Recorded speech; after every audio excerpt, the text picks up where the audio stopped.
Welcome to the Hurry Up. You're down Wanna Sports. Adam, how you doing? We're back just to give you a quick update on the OKC Dallas game. Fantastic, fantastic game by both superstars.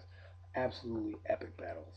Playing on both sides. The Thunder coming in after Game 7, you know, playing lights out basketball. Dallas coming in after beating the Lakers 4 games to nothing. Absolutely, positively best basketball game to watch. Although they were worried about the layover for OKC to Dallas, excuse me, to next game. They won Sunday, had off Monday, went to Dallas. Dallas had 7 days off, which is great, especially resting their old bones. Dirk is 32, Jason Kidd is 38. 38 years old, man. 38 years old. And what a game. OKC was leading, had a good lead, was fighting through it, and then Dallas just took over. Dirk Nowitzki, dirty. What did I tell you about the benches? Benches. It's all about the bench. The deeper the bench, the deeper your team, the more players you can throw out there. Patience throw out there. Great game. Great game. Dirk Nowitzki, 48 points, and he's 24 for 24 from the free throw line. 24 of 24 from the free throw line. Make your free throws, young players. Make your free throws. They're an essential part of the game. Essential part of the game. You make free throws, you win nine times out of 10. If you hit a decent percentage of free throws, you win the ball game. It's a stat. It's proven. Tonight, Dirk went 24 of 24 from the line. A playoff. That could be a playoff record. 24 of 24. 24 points came from the charity stripe. And that's not including, the and ones. So it's kind of interesting that happens. No one can guard him on, obviously, no one can guard him on OKC. Ibaka tried.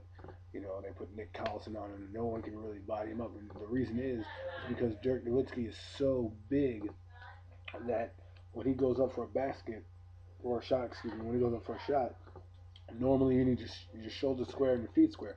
He doesn't need his feet squared. He needs his shoulders squared. Once those shoulders are squared, it doesn't matter where he is on the court. He can make a shot. And tonight displayed his range. Tonight displayed his prowess. And maybe Dirk Nowitzki is on the rise for a championship. Maybe this is it. I'm not trying to jump to conclusions yet. It's a long series. There are 6 games left, and it does favor Dallas with the home court.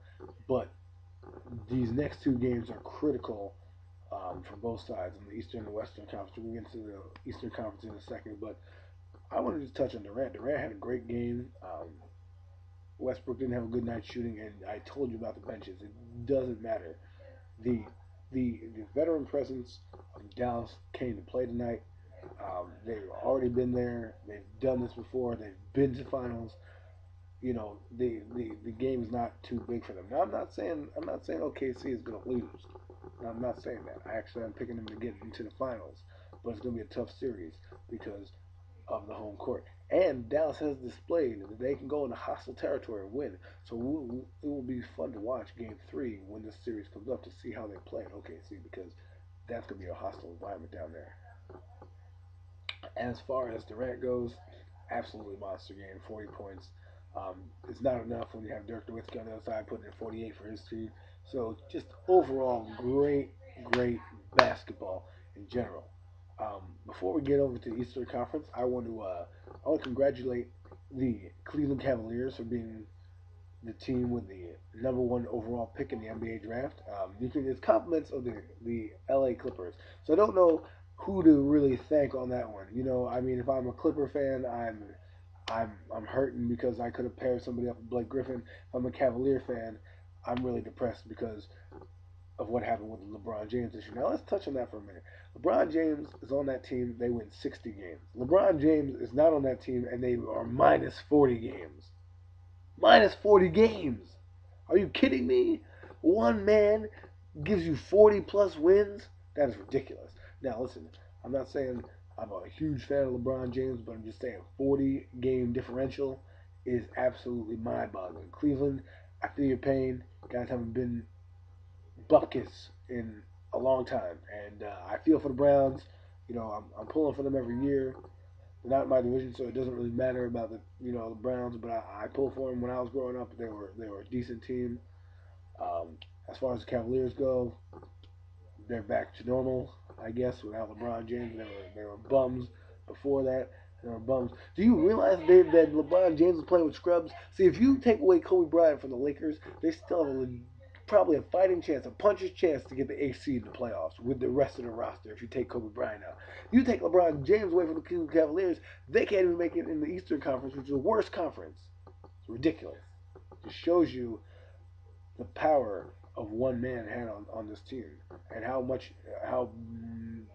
the lack of talent he played with. The lack of talent he played with. Lack of talent. Now, hey, you made it to the NBA. That's great. You're in the prestige, organization. You're a prestige player, prestigious player, so to speak. The NBA is one of the toughest places to get into. But honestly, that is just to know that you have the first pick in the draft. That's great. You have the first pick in the draft. That is fantastic. Start rebuilding your franchise. That's great. But LeBron James, you guys have not sniffed, the number one overall pick in a long, long time since about 2003, since when that boy got in there.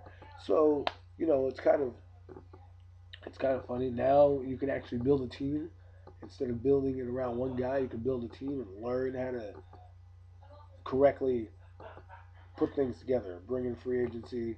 I know that they might go guard in the first round from Duke. It's okay. Just make decisions. See, if you're the Cleveland faithful, look at teams in the past, teams in other organizations, the Yankees, you know, the Patriots, things like that. Even the Celtics. Look at what they did. Look at what teams have done to win. And build and use that philosophy. Speaking of the Celtics, Doc Rivers keeps talking about Kendrick Perkins and the Kendrick Perkins trade and how he's over in OKC. I just want to touch on that real quick. Um, Kendrick Perkins was a big loss for the Celtics because of the fact that he set screens, he set the tone defensively, and he was a big body and he made his shots. He had one of the highest field goal percentages in the paint for centers. What they wanted to happen was they made that trade thinking that Shaq was going to be back and do the same thing that Kendrick Perkins did. Unfortunately, Shaq did not do what they thought they were going to do, and Jeff Green, who was a good player, a good win player, was basically Kevin Garnett's replacement eventually down the road. They got Doc Rivers for another 5 years. You got Big Baby Davis, but Big Baby Davis is not Kendrick Perkins because he's only 6'8". He's not 7'1". He doesn't have the same range and ability as that does, as Perkins does. Are they biting themselves? Yes. Maybe they are. Maybe they would be in the Eastern Conference Finals right now against the Bulls instead of Miami because they could have run the pick and roll. But as you can see, Miami's having trouble with the Chicago Bulls and their athleticism. So it really is hit or miss here. But obviously the trade has worked better for the OKC Thunder, and we'll see if this trade. If Kendrick Perkins is going back to the finals for the second time or third time, in 5 years. So that's pretty good if you're Kendrick Perkins. Now to the Eastern Conference. Tomorrow the Eastern Conference kicks off. The Bulls against Miami. The Bulls are up 1-0. This is a critical game for the Bulls. That's right, the Bulls. Not Miami, the Bulls. Because if the Bulls go up 2-0 in the series, they only have to take 1 of 3 in Miami. And that's what you need. Miami wins this game, and it basically is going to be tough for the Bulls to win in the long run. If you look at it, because they have 3 home games in Miami. But right now, the Bulls need to keep their philosophy. We'll see. We'll see if Eric Spoelstra puts in Udonis Haslem. See if they can grab some boards, keep up with the athleticism on their bigs out there.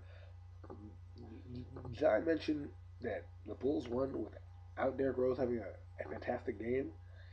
So, role players did it. The bench, like I said, the benches are deep. The Bulls' bench is deeper than Miami's. They got Ronnie Brewer, they got Taj Gibson off the bench, they have Kyle Korver.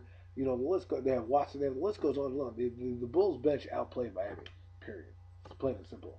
And Miami needs to figure out a way to combat the foot speed of the Chicago Bulls because Joakim Noah and Carlos Boozer and Taj Gibson If you didn't know who Taj Gibson was, you damn well know who he is now because of that monster dunk, that monster facial he put on Dwayne Wade. Dwayne Wade, I'm sorry, bro, but you got posterized.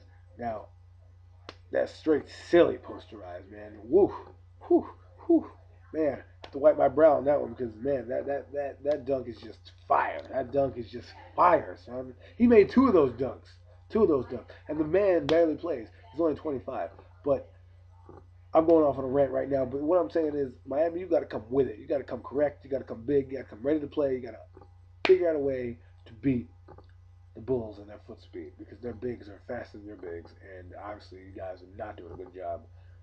And you're a defensive team, and the Bulls pride themselves in defense because it creates offense for them and fast breaks and turnovers. They have a lot of wing players.